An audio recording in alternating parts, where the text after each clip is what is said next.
sulit untuk menemukan makanan halal di Korea. Biasanya kan ada orang-orang nih depan dia, itu juga makan dan juga minum loh. Hey yo, what's up guys? I'm Sulkim, welcome back to my YouTube channel. Nah guys, gimana kabarnya hari ini? Apakah kalian dalam kondisi yang baik-baik saja? Aku harap seperti itu ya. Nah untuk hari ini kita itu akan ngebahas tentang gimana sih puasa di Korea. Ininya kita bahas tuntas deh gitu. Apa-apa yang menjadi pertanyaan di benak kepala kalian. But anyway guys, sebelum kita ngebahas tentang hal itu, make sure kalian sudah subscribe channel aku. Dan juga jangan lupa untuk kring bunyi loncengnya. Oke, dan langsung saja kita bahas bersama-sama. Oke guys, langsung saja kita masuk ke question number 1, yaitu tentang durasi. Berapa sih lama waktunya orang berpuasa di Korea? Apakah sama kayak di Indonesia? Tentu jawabannya adalah berbeda ya. Nah, kalau di Indonesia itu kan biasanya orang berpuasa dalam jangka waktu sampai 13 jaman gitu ya. Kalau di Korea, umat muslimnya biasanya berpuasa dalam jangka waktu yang lebih lama. Hal ini dikarenakan dibedakan oleh letak geografisnya nih guys. Waktu puasa di Korea itu berlangsung sekitar 15 jam atau 2 jam lebih lama loh. Dan mulainya itu dari pukul 3 hingga pukul 8 malam. Wah, lumayan lama ya. Kalau di aku ya, di daerahku sendiri ya, itu kan mulainya habis imsak gitu ya. Setelah imsak ya udah kita berpuasa ya. Dan itu juga sekitar jam 4, jam setengah 5-an gitu ya kan. Ya enggak sih? Paling-paling sampai jam setengah 7 lah ya kan. Ya enggak? Kalau di daerah kalian sendiri gimana nih? Dari jam berapa kalian berpuasa? Apakah tempat kita juga sama? Mungkin bedanya beberapa menit doang ya. Dan guys, di sini ada cerita dari seorang mahasiswa yang berasal dari Indonesia. Jadi katanya dia itu juga sempat mengalami kesulitan saat berpuasa di Korea Selatan, terutama saat musim panas. Karena untuk puasa sendiri itu kan gak tentu ya di bulan berapa kita akan menjalankan ibadah puasa, karena mengikuti kalender Hijriah. Nah kadang-kadang di Korea puasa itu jatuhnya di musim panas, musim semi, musim dingin. Nah kalau kalian dapatnya di musim panas, mungkin akan dapetin kesulitan ya.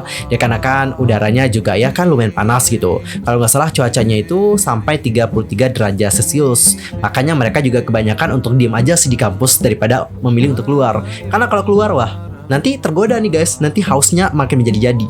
Nah tapi beruntung ya, untuk puasa kali ini itu jatuhnya di musim semi. Jadi udaranya lebih sejuk. Jadi godaan terhadap haus itu makin berkurang. The question number 2, gimana sih umat muslim di Korea menjalankan buka puasa?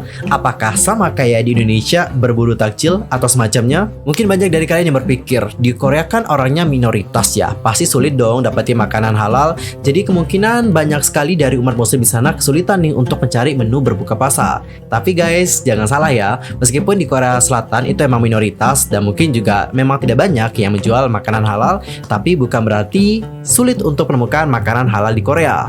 Karena guys, banyak kok dari umat-umat muslim di Korea Selatan yang mengatakan bahwa tidak sulit kok untuk menemukan restoran halal yang berada di Korea Selatan. Nah, di sini ada seorang warga negara Indonesia yang berada di Seoul mengatakan bahwa hal yang paling mudah ditemukan adalah kebab Turki. Hal itu lantaran komunitas Turki di sana juga kerap menyediakan menu makanan halal. Dan ternyata tidak hanya komunitas Turki saja, ada juga komunitas Asia di Korea Selatan yang dikenal sebagai penyedia makanan halal. Dan guys, ada salah satu wilayah yang juga banyak dihuni oleh orang muslim. Salah satunya berada di Itaewon-dong. Itu juga banyak banget restoran yang menyajikan makanan halal. Dan jika kalian yang menjadi pelancong di Korea Selatan, mungkin juga nggak sempat ya untuk mencari makanan untuk sahur. Tenang aja kok guys, ada beberapa hotel yang katanya juga menyediakan makanan-makanan yang halal. Salah satunya adalah Lotte Hotel di kawasan Myeongdong yang menyajikan santapan halal saat kalian itu mau sahur. Dan guys, di sini ada juga cerita dari mahasiswa yang asalnya dari Indonesia. Itu mengatakan bahwa mudah kok untuk menemukan makanan halal di daerah Gunsan. Bahkan di Cinggu, makanan itu juga bisa loh dibeli secara online. Karena memang ada banyak orang Indonesia yang memasak dan juga menjual makanan halal yang lezat dengan harga yang juga terjangkau. Wah, jadi peluang bisnis juga ya. Kayaknya aku juga segera OTW ke Korea deh, menjual makanan untuk berbuka puasa dan juga sahur. Bisa dijadikan inspirasi bisnis nih. Dan selain itu nih Cinggu, saat berbuka puasa ya, banyak loh umat muslim yang biasanya melakukan bukber nih di masjid-masjid terdekat. Tapi untuk yang terbesar biasanya di Seoul Central Mosque yang merupakan masjid terbesar di negara tersebut. Dan kalian tahu gak sih, orang muslim banyak loh yang kerap menyediakan makanan berbuka puasa di dapur musola. Jadi setelah mereka nyiapin ya udah, nanti pas buka puasa santap bareng. Asik kan? Kayak pengen juga ya ikut bukber di Korea Selatan, pengen tahu nih gimana rasanya. Nah, ada juga loh guys yang menyiapkan makanan sahur dan berbuka puasanya sendiri. Salah satunya adalah pesepak bola yang berasal dari Indonesia, yakni Asnawi Mangku Alam. Ia juga kerap memasak makanan yang memang sesuai dengan seleranya, mulai dari ikan bakar, masak sup, ataupun dia juga seringkali masak daging. Intinya sih sesuai selera ya. Dan kita akan masuk ke question number 3, yaitu tentang sholat tarawih. Sama seperti dengan bukber ya, biasanya sih komunitas muslim itu akan berkumpul di masjid-masjid terdekat. Kalau di Seoul, seperti yang udah aku bilang tadi, ada Seoul Islamic Center. Dan setiap komunitas muslim juga punya masjid sendiri loh guys. Dan menurut Ketua Dewan Komunitas Muslim Indonesia di Korea Selatan, yakni Ustaz Samsul Arifin, terdapat lebih dari 50 masjid atau musola di Korea Selatan yang dikelola oleh komunitas muslim yang asalnya dari Indonesia. Selain itu, di tempat publik juga sudah menyediakan praying room atau tempat untuk menjalankan ibadah sholat.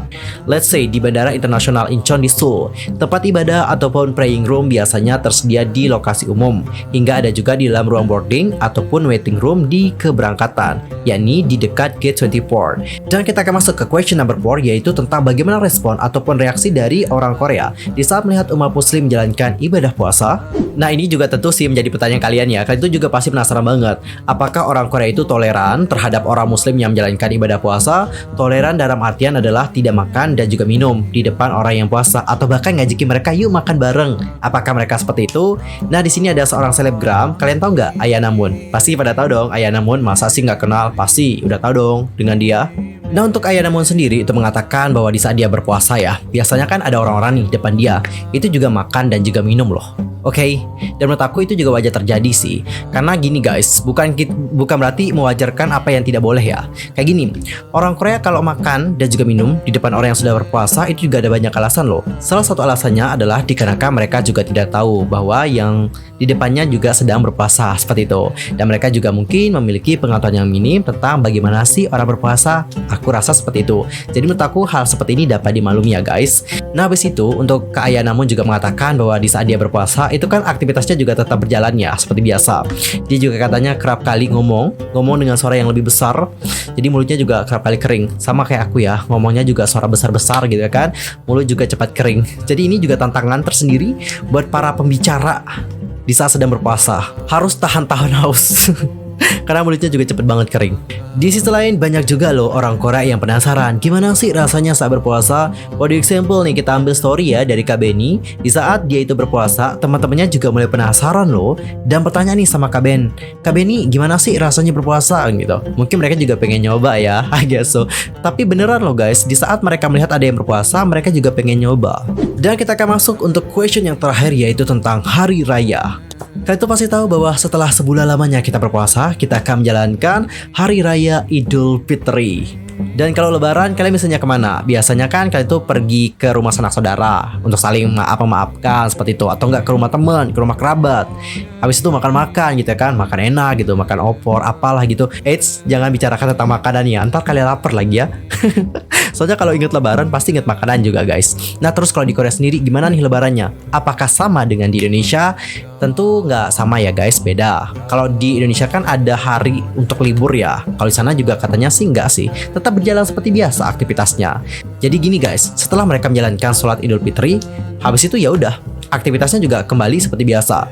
Palingan mereka juga salam-salamannya sesama dengan umat muslim yang ada di sana doang gitu. Habis sholat selesai, kembali lagi untuk menjalankan aktivitas seperti biasa. Yang kuliah lagi, yang kerja lagi. For the example nih, yaitu tentang Kak Ayana Moon. Untuk Ayana Moon sendiri, di Korsel dia juga menyebutkan bahwa kalau lebaran sih hari yang biasa ya cinggu. Ia juga tetap bekerja kok dan tidak memakai baju baru khusus hari raya. Dan gimana nih menurut pendapat kalian? Langsung aja komen di kolom komentar ya. I'm Mr. Kememit. Aku mohon maaf sekali lagi dan mungkin ada kesalahan ataupun yang nggak tepat gitu. Nanti kalian bisa koreksi ya di kolom komentar. Annyeong. Kamsahamnida. Goodbye.